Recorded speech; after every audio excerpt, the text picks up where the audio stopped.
Psalms 32. ഇന്നത്തെ ധ്യാനത്തിനായി 32-ാം സങ്കീർത്തനം വാക്യപ്രതി വാക്യമായി വായിക്കാൻ കഴിയുന്നത്. Psalms 32. ലംഘനം ക്ഷമിച്ചും പാപം മറിച്ചും കിട്ടിയവൻ ഭാഗ്യവാൻ.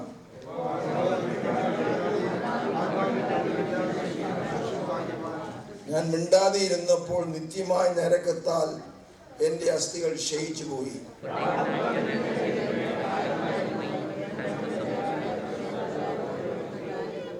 ഞാൻ എൻ്റെ പാവം നിന്നോട് അറിയിച്ചു, എൻ്റെ അകൃത്യം മറച്ചതുമില്ല. എൻ്റെ ലംഘനങ്ങളെ യഹോവയോട് ഏറ്റുപറയും എന്ന് ഞാൻ പറഞ്ഞു. അപ്പോൾ നീ എൻ്റെ പാപത്തിൻ്റെ കുറ്റം ക്ഷമിച്ചു തന്നു.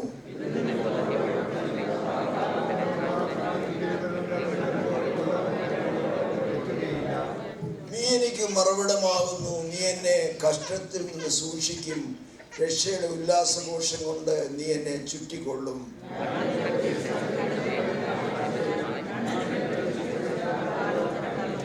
നിങ്ങൾ ബുദ്ധിയില്ലാത്ത കുതിരയെയും കോവർ കഴുതയെയും പോലെ ആകരുത്. അവയുടെ ചമയങ്ങളായ കടിഞ്ഞാണും മുഖപ്പട്ടയും കൊണ്ട് അവയെ അടക്കി വരുന്നു, അല്ലെങ്കിൽ അവ നിനക്ക് സ്വാധീനമാകയില്ല.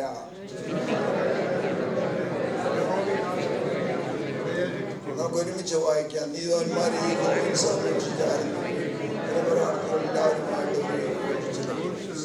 നമ്മുടെ കരങ്ങളിൽ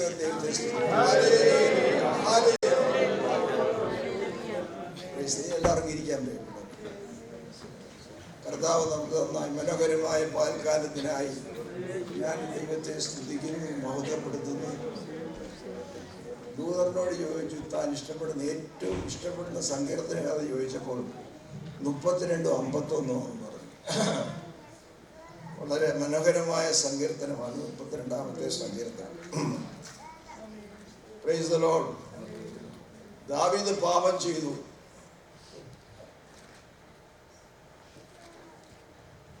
ആ പാപം ചെയ്തതിൻ്റെ ഫലമായി അവൻ അനുഭവിക്കേണ്ട കഷ്ടതകളെ പറ്റി എഴുതിയിട്ടുണ്ട്. അതിൻ്റെ 3-4 വാക്യങ്ങളുണ്ട്. ഞാൻ മിണ്ടാതെ ഇരുന്നപ്പോൾ നിത്യമായ നരകത്താൽ എൻ്റെ അസ്ഥികൾ ക്ഷയിച്ചു പോയി. മിണ്ടാതെ ഇരുന്നപ്പോൾ എന്ന് പറഞ്ഞാൽ പാവം ഏറ്റുപറയാതെ ഇരുന്നപ്പോൾ. പാപം ചെയ്തു. തൻ്റെ ഭാര്യ അവളുമായി പാപം ചെയ്തു. അവളുടെ ഭർത്താവിനെ കൊന്ന് അവളെ ഭാര്യയാക്കി എടുത്തു. എന്നെ ചിന്തിപ്പിച്ചത്, ഈ മനുഷ്യന് കുറ്റബോധമില്ലല്ലോ. ഇത്രയും പാവം ചെയ്തിട്ടും ദൈവത്തിന്റെ ഹൃദയപ്രകാരമുള്ളതായ ദാവീദ്, അവനൊരു കുറ്റബോധമില്ല.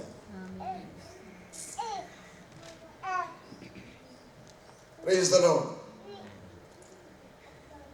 ഞാൻ മിണ്ടാതെ ഇരുന്നപ്പോൾ നിത്യമായ നരകത്താൽ എൻ്റെ അസ്ഥികൾ ക്ഷയിച്ചു പോയി. അതിന് ഇംഗ്ലീഷ് പറയുന്നത്, when I kept silence, my bones waxed all through my roaring all the day. ഈ ഞരക്കമല്ല, he was roaring all the day because of pain. പാപക്ഷമ പ്രാപിക്കാതെ ഇരിക്കുന്ന മനുഷ്യന്റെ അവസ്ഥയായത്. പാപം എത്ര കാഠിന്യമാണെന്നറിയാമോ? ഒരു ദൈവവൈതൽ പാപം ചെയ്തു കഴിഞ്ഞാൽ unconfessed sins are like a fierce poison. നിന്നെ അത് ഉരിച്ചുരിച്ച് നിർജീവമാക്കി കളയും. When I have not confessed my sins, my bones waxed all through my roaring all the day. ആ പകൽ മുഴുവൻ 24 hours-ഉം he's roaring. ദൈവത്തിന്റെ അഭിഷക്തനാ, ദൈവത്തിന്റെ ഹൃദയപ്രകാരമുള്ള ദാവീദ്. അവൻ പാപം ചെയ്തവന് കുറ്റബോധമില്ല. നാദാമെന്ന് പറഞ്ഞപ്പോഴേ അവന് മനസ്സിലായത്. ഭയങ്കരം. നാദാൻ 2 കഥ അവനോട് പറയുന്നു. ഒരു സ്റ്റോറി പറയുന്നു. ഒരു ധനവാനും പാവപ്പെട്ടവന്. ധനവാൻ ഒത്തിരി ആടുകളുണ്ടായിരുന്നു. പാവപ്പെട്ട ഒരാട്. ധനവാൻ പാവപ്പെട്ടവന്റെ ആടിനെ കൊന്നാണ് ഭക്ഷണം ഉണ്ടാക്കിയത്. അപ്പോൾ ദാവീദ് പറയുക, അവൻ 4 ഇരട്ടി പകരം കൊടുക്കണം. ദാവീദ് ജഡ്ജ്മെന്റ് അങ്ങ് എടുത്തു. ഉടനെ നാഥാൻ എന്താ പറയുന്നത്? അത് നീയാണ്. 4 ഇരട്ടി പകരം അവന് കൊടുക്കേണ്ടി വന്നു. എന്നറിയാം, 4 മക്കൾ അവൻ മരിച്ചു. അവൻ 4 മക്കൾ കൊല്ലപ്പെട്ടു. നീ വായി കൂടെ സംസാരിക്കുന്നത്, life and death is from your mouth. അവൻ കരുതിയില്ല, അവന് വേണ്ടി പറയുന്ന ജഡ്ജ്മെന്റ് ആണ് നമുക്ക് കരുതിയില്ല. മറ്റുള്ളവർ വിധിക്കാൻ നമുക്ക് വളരെ ഈസിയാ, മറ്റുള്ളവർക്ക് ജഡ്ജ്മെന്റ് കൊടുക്കാൻ വളരെ ഈസിയാ. പക്ഷെ സ്വന്തം ജീവിതത്തിൽ മനസ്സിലാവുന്ന കാര്യം, അവൻ വിചാരിച്ചു വേറെ ആരെങ്കിലും അവൻ ജഡ്ജ്മെന്റ് ഒക്കെ പറഞ്ഞു. ജഡ്ജ്മെന്റിൽ അവൻ തന്നെ വിധിക്കപ്പെട്ടു. 4 മക്കൾ ചത്തു, മരിച്ചു. എന്റെ മനസ്സിൽ കൂടെ പോയ ഒരു കാര്യം, if leaders compromise holiness, if father compromise holiness, the legacy will go to corruption. If the father compromise holiness,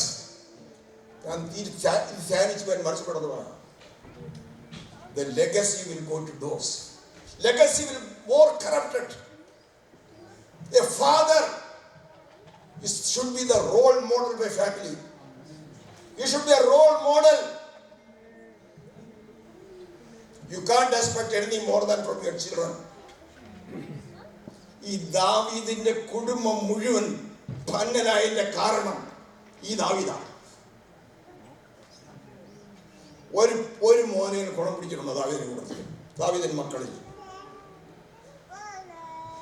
കാരണം he could not discipline his children. When he is at fault, how can you discipline your children? പ്രിയപ്പെട്ടവരെ, കുഞ്ഞുങ്ങളെ മര്യാദ പഠിപ്പിക്കണമെങ്കിൽ നീ നന്നായിട്ട് നടക്കണം.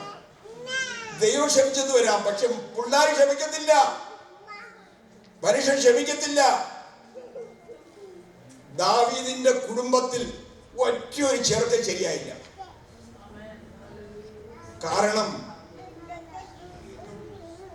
അവൻ പാപം ചെയ്തു. You should be a role model in your family, your father, mother. നിങ്ങളുടെ സംസാരങ്ങൾ, ഇടപാടുകൾ, കൊടുക്ക വാങ്ങലുകൾ, that is an example for your children. Character begins at home but never ends there. നമ്മുടെ സംസാരങ്ങൾ, അന്യോന്യമുള്ള സംസാരങ്ങൾ, അതാ കുഞ്ഞുങ്ങൾ പിടിക്കുന്നത്. ദാവീദിന്റെ കുടുംബമാണ് ഇസ്രായേലിന്റെ പരിതാപകരമായ അവസ്ഥയ്ക്ക് കാരണം. നമ്മൾ അതിനെ പറ്റി ഒത്തിരി പുകഴ്ത്തും. എന്നെ വളരെ ചിന്തിപ്പിച്ച ഒരു കാര്യം, ഓരോന്ന് എടുത്തു നോക്കിയേ. ശലോമോൻ 1000 ഭാര്യമാരുണ്ടോ അവന്? 2 പ്രാവശ്യം ദൈവം കടന്നു വന്ന് പ്രത്യക്ഷപ്പെട്ടവരോട് സംസാരിച്ചതാ. അത്ര അനുഗ്രഹീതനായൊരു രാജാവ് അവൻ. നീ അന്യ ദൈവത്തിങ്ങളെ സേവിക്കരുത്, അന്യ പെണ്ണുങ്ങളുമായി വിവാഹം കഴിക്കരുത് അവനോട് പറഞ്ഞതാ. ദൈവത്തിന്റെ വാക്ക് കേൾക്കാതെ അവന്റെ ഇഷ്ടപ്രകാരം ജീവിച്ചതിന്റെ ഫലമായി അവന്റെ മായന്റെ സമയത്ത് രാജ്യം 2ആയി. ഇതിന്റെ എല്ലാ ആരംഭം ദാവീദാണ്.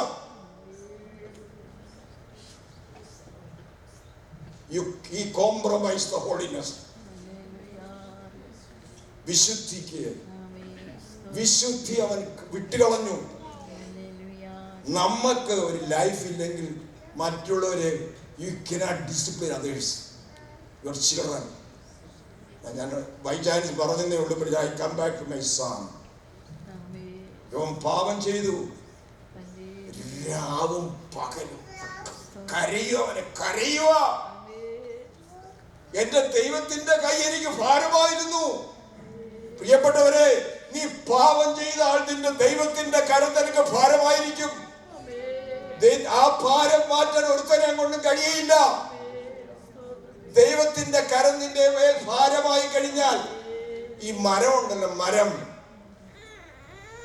ലൈറ്റ്നിങ് സ്ട്രൈക്ക് കൊണ്ട് മരത്തിനുണ്ടായി കഴിഞ്ഞാൽ മരം എങ്ങനെയാകുന്നു അതുപോലെ ആവും. നീ കണ്ടിട്ടില്ലേ? After the lightning strike what happens to a tree? ദൈവത്തിന്റെ കരം നിന്റെ മുകളിൽ വന്നിരിക്കുക. If the Lord is wanted to discipline you, അവന്റെ കരം നിന്റെ മേൽ വരും. അന്ന് എനിക്ക് ഭാരമായിരിക്കും. ദാവീദിന് ഭാരം മനസ്സിലായി. ഗോലിയാത്തിനെ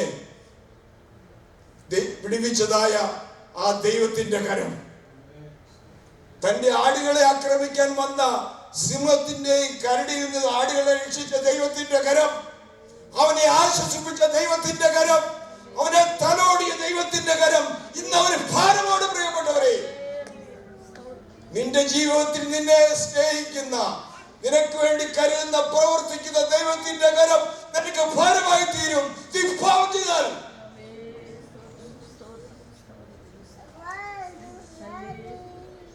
നിന്റെ ജീവിതത്തിൽ പാപം കടന്നു വരരുത്.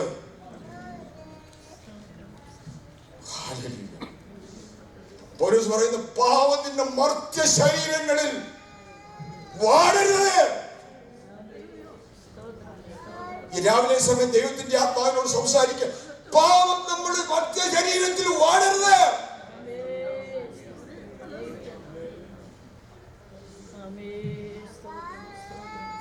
ഇതിനെ സിമ്പിളായിട്ട് കണക്കാക്കരുത് പ്രിയപ്പെട്ടവരെ.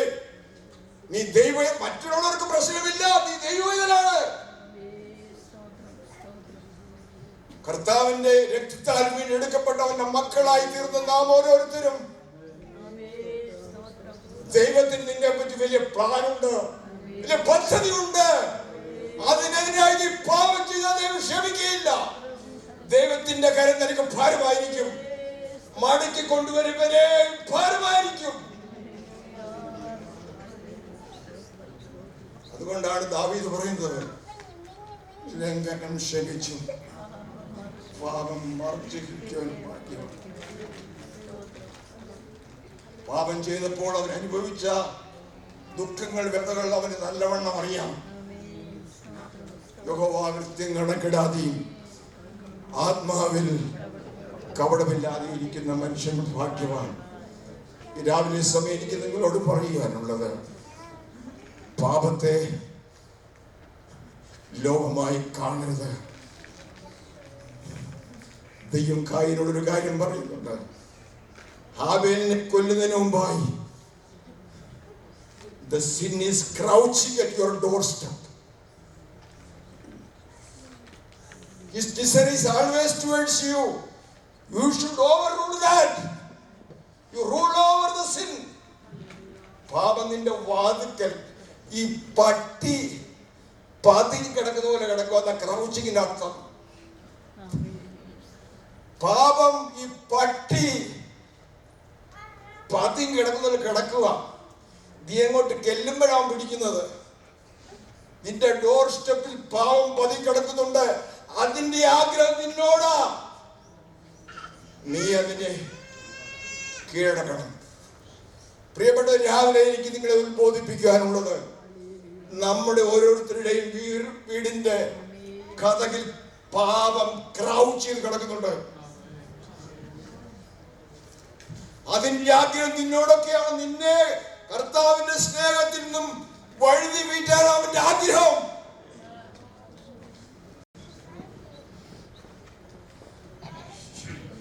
Your control, your rule over it. Praise the Lord. അവനത് കേട്ടില്ല, കായൻ കേട്ടില്ല. ദൈവം അവന് വാണിംഗ് കൊടുത്തിട്ട് അവൻ കേട്ടില്ല. എന്ത് പറ്റി? സ്വന്തം അനിയനെയും കൊന്നു. പാപത്തെ ലഘുവായിട്ട് കാണരുത്. ഡിയർ ബ്രദേഴ്സ് ആൻഡ് സിസ്റ്റേഴ്സ്, പൗലോസ് ഒരു കാര്യം പറയുന്നുണ്ട്. ഞാൻ മറ്റുള്ളവരോട് പ്രസംഗിച്ച ശേഷം എന്നെ കുറ്റക്കാരനായി കാണാതിരിക്കേണ്ടതിന് എന്റെ ശരീരത്തെ ഞാൻ ദണ്ഡിപ്പിച്ച് അടിമയാക്കി അത്ര ചെയ്യുന്നത്. പ്രസംഗിച്ചു കഴിഞ്ഞിട്ട് മറ്റുള്ളവരുടെ മനസ്ഥിതിൽ എന്നെ കൊള്ളരാത്തവനായി കാണിക്കാതിരിക്കേണ്ടതിന് എന്റെ ശരീരത്തെ ദണ്ഡിപ്പിച്ച് അടിമയാക്കുകയാണെന്ന്. should not be your ruler. You should make your body as a slave.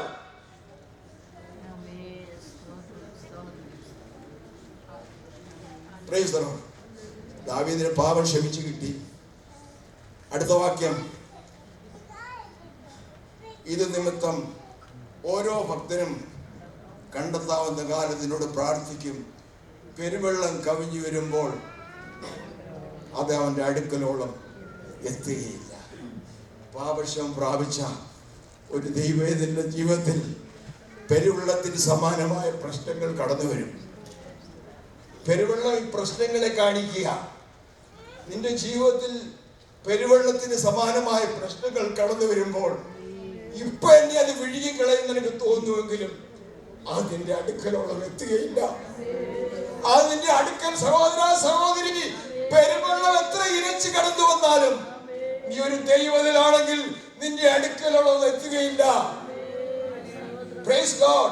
Let us take this word in our heart. പെരുവെള്ളം ഇരഞ്ഞു വന്നാലും അതിന്റെ അടുക്കലോളം എത്തുകയില്ല. അവൻ നിനക്ക് മറുപടമാകുന്നു.